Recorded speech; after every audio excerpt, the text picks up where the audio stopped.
Welcome into the 49ers Report by Chat Sports. I am your host, Jay Senior. Coming up on today's show, a 49ers news and rumors mailbag, where I take all of your 49ers related questions as part of our live show, and we go live every single Tuesday, 7 o'clock Eastern, 4 o'clock Pacific. Make sure you subscribe to the channel to get your questions answered, but also get free 49ers videos.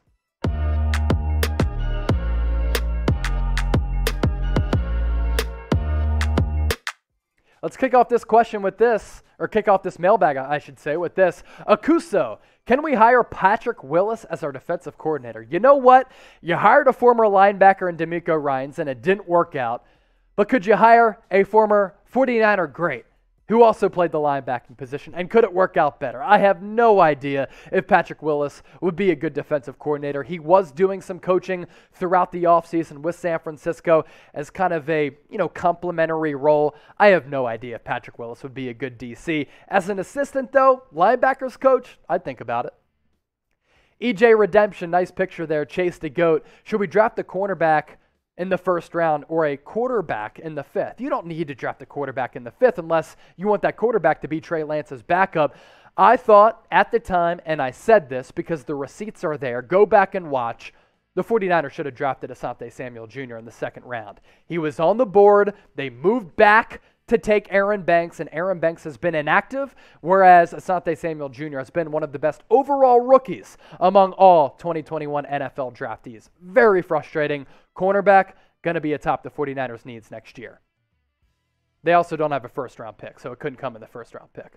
wetnoodle 187, do you think it's the lack of talent or coaching? I just think overall, wetnoodle, 49ers are just a bad overall football team. Right now, they're struggling with coaching, struggling with execution, struggling with kind of just taking advantage of what defenses are giving them. They're struggling with just being efficient. They've turned the football over the 6th most times among all offenses in the league. Everything they're doing is not sustainable to winning, and that's the problem with this team right now. George Kettle, I see what you did there. This offseason, could the 49ers sign Allen Robinson, Tyrann Mathieu, or J.C. Jackson? All of them are going to be free agents. I think the 49ers really have to hone in on that secondary.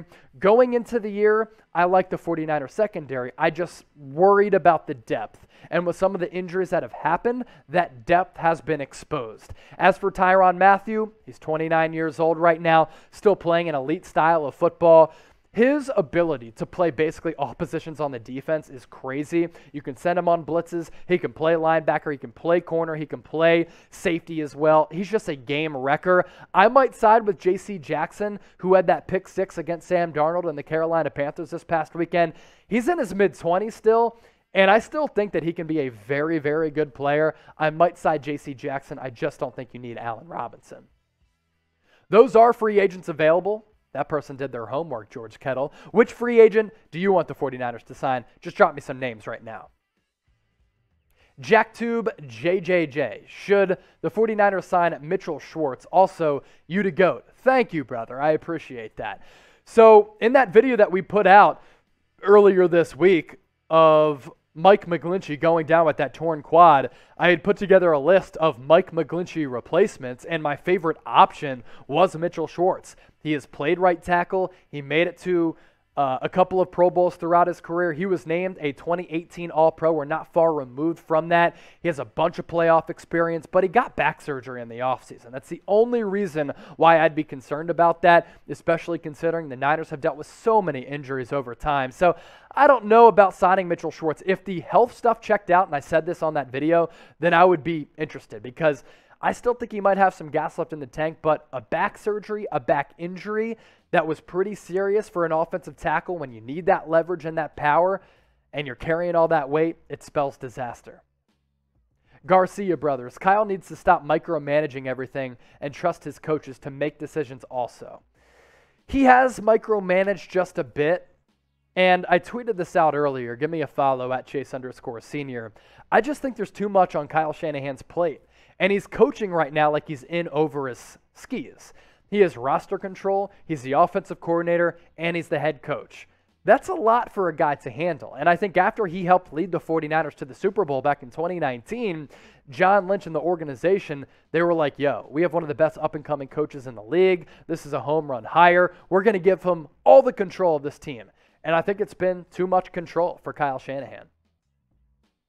Bryson VFX, what about Eric Bieniemy if Kyle Shanahan were to get fired? If you're watching this after the fact, after our live show, as we, again, go live every single Tuesday, 7 o'clock Eastern, 4 o'clock Pacific, I did put together a list of my top 10 candidates to replace Kyle Shanahan if he were to get fired. I did not list Eric Bieniemy. A couple of reasons for that. I think he could be a very good head coach. I'm just worried about how the Chiefs' offense is playing this year. He's never called plays. He's been under the wing of Andy Reid, and Andy Reid disciples have had a lot of success. Doug Peterson, Sean McDermott, just to name a couple.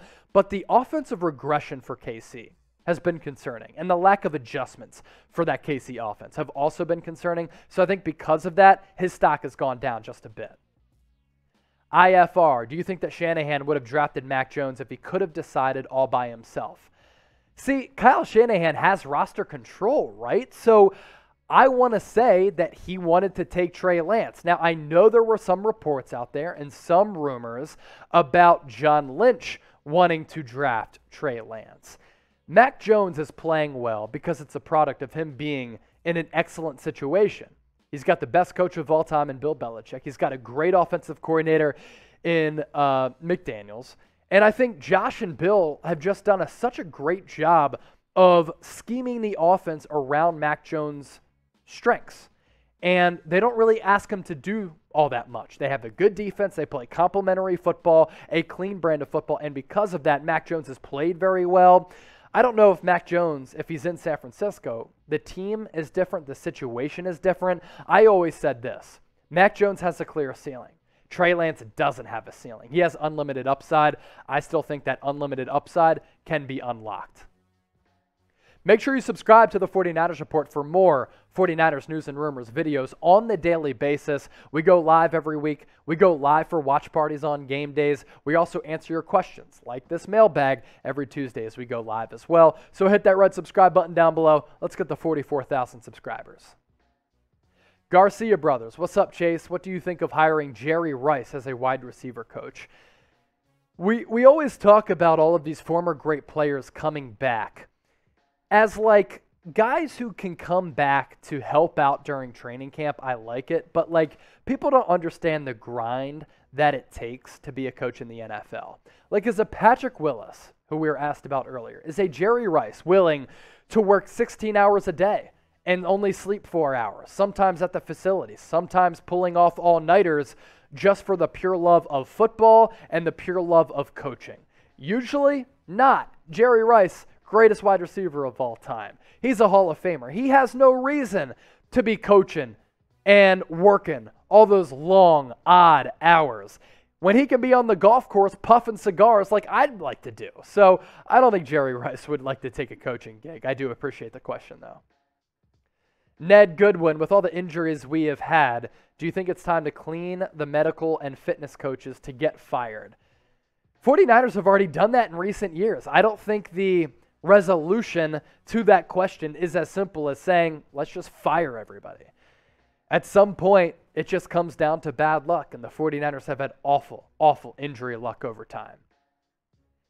GamerDude, my guy, Chase the GOAT, nice question about my age. Anyway, how's our defense going to get fixed on Monday Night Football? It has to get fixed. The last couple of weeks, this defense has just gotten thrashed. Anytime Colt McCoy is balling out having a career game, when he entered that matchup 8-22 as a starter throughout his career, and the 49ers defense can't come up with a stop, and they look like they're being coached by a rookie defensive coordinator, it's never good. Now, the secondary has been bad.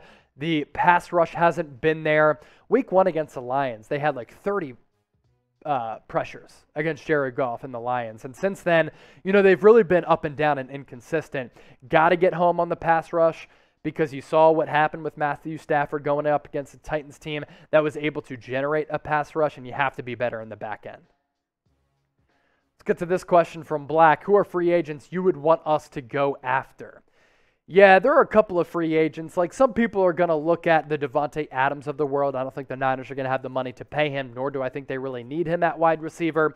J.C. Jackson is a guy who really intrigues me. I'd look defensive interior for depth pieces along the defensive line. I know you have Javon Kinlaw coming off the torn ACL. Really, though, it all comes down to the secondary. I'm looking at safety. I'm looking at corner. I'm looking at right guard. I'm looking at right tackle. I'm looking at all of those positions of need and all of those positions of weakness for the 49ers going into free agency. Ned Goodwin, we need a field goal kicker behind Gold. So because you only have 53 roster spots, and I think it's 47, 48 on game days, you never carry 2 kickers. That's why when kickers go down, there are so many roster moves that do happen right after the fact, because you don't want to have a kicker occupy a roster spot because it's really just not valuable to do so. So Joey Sly, he did sign with the Washington football team to be their new kicker because Chris Blewett is out. Chris Blewett, by the way, can't be a kicker if you have the last name of Blewett. So if Gold does go down again, they'll just look to bring somebody in free agency, but you don't want 2 kickers occupying a roster spot. Make sure you follow me on Twitter at Chase_Senior. I tweet out all of my 49ers coverage, all of my 49ers news, rumors, takes, all 22 film, and I just like interacting with the Niner gang. So slide in my DMs. They are open at Chase_Senior. Cat, if Lance struggles or doesn't show much development in the games, he will eventually start this year. Firing Kyle seems almost inevitable. See, I don't think it's inevitable.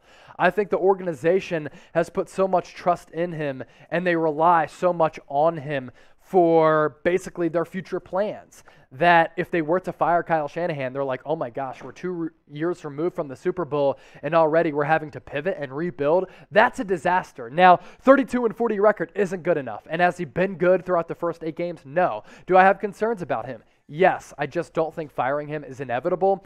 If Lance does struggle, it's not going to be good. Then this franchise is really in a precarious situation. It's Flame. Hopefully this is a Flamer question. Are you surprised that Matt Nagy has more wins than Kyle Shanahan? I mean, Kyle Shanahan took the 49ers to a Super Bowl. Matt Nagy would never.